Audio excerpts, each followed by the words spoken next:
The views expressed are solely those of the speaker and not necessarily those of Paltalk.com, AVM software, or its advertisers.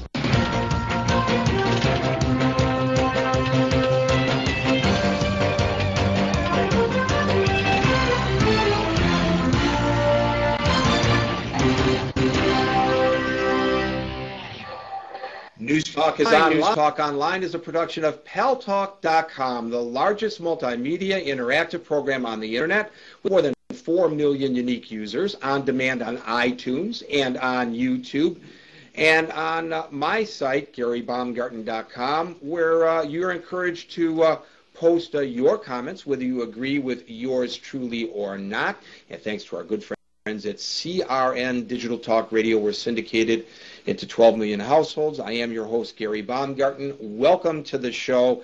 Well, today on our little road trip, we find ourselves in my town, Motown, my hometown of Detroit, Michigan. And I can't tell you, ladies and gentlemen, except for the fact that I get to see some good old buddies like my guest, Chuck Costa, how disappointed I am coming back here. Because if there's any place in the nation where this economic crisis has already hit like a tsunami, it is Detroit, Michigan, and you got to pay attention no matter where you are in the United States or even in the world, because what we are experiencing here in Detroit, you may very well experience in your hometown as well. Let me just tell you first who my guest is. To my right, your left, Chuck Costa, at one time was the landlord for the most residential units in the entire city of Detroit. Back in the 70s, government policies were enacted by the Carter administration that caused for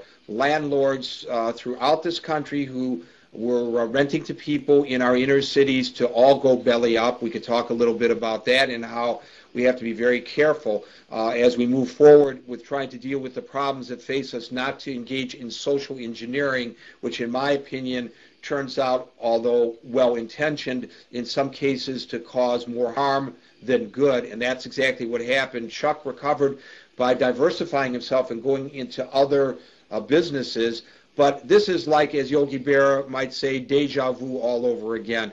Chuck, you and I went on a tour of the west side of Detroit, an area where you live and an area that I grew up in. We came down one road, Tyreman Avenue. We looked to our right and we saw 5 boarded up homes in a row. Across the street, 3 in a row boarded up. And this is a short block. This isn't a long city block. This is a cross street. Got out of the car, made some pictures. They'll be on the blog later. Knocked on the lady's door. One person actually had a house that was still occupied. And she says, "You think this is bad? Go down that street there. There are even more houses that are boarded up." I said, "Ma'am, what happened?" She said, "Chuck, well, they can't afford even their taxes, much less their mortgages. People are out of jobs. They're getting laid off. They can't afford to own their homes anymore." She says, I'm trying to, take care of my grandchildren here in a neighborhood that was a wonderful neighborhood when I moved in 4 years ago." She says, "I'm trying to just barely hang on myself right now." Now, this lady that I met who's just barely hanging on, she's not a scofflaw. She's not a tax evader. She's been a productive member of society. She, unfortunately, is on full-time disability now. She had a liver transplant. Her job has evaporated. She does not have skills for a job that she can go back into and do now based on a lifetime of working in whatever industry she was working in now that she can no longer because of her medical condition. I don't think she's particularly atypical of some of the other stories we heard from people today.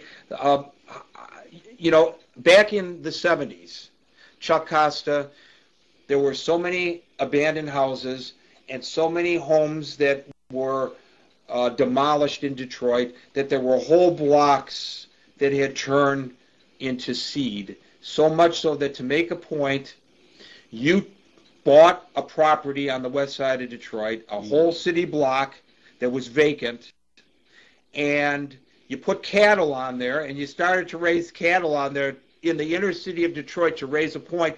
And then when Jimmy Carter came to town, you deeded the property over to the president and said, "Mr. President, here it is." And when you did that, that was a shot It rang out around the world. The entire world saw that story. You were trying to make a point. The question I have for you today is, as horrific as it was when Jimmy Carter was president in the 70s, and we'll get into the reasons for that in a moment, is it, my memory serves, I think, fairly well. You tell me, is it as bad or worse today here in Detroit as it was back then? I would have to say it's worse. It's worse. That's what I think, too. Why do you say so? I would say it's worse because of the automobiles. Mm-hmm. Too many people laid off. And it seems to be very infectious.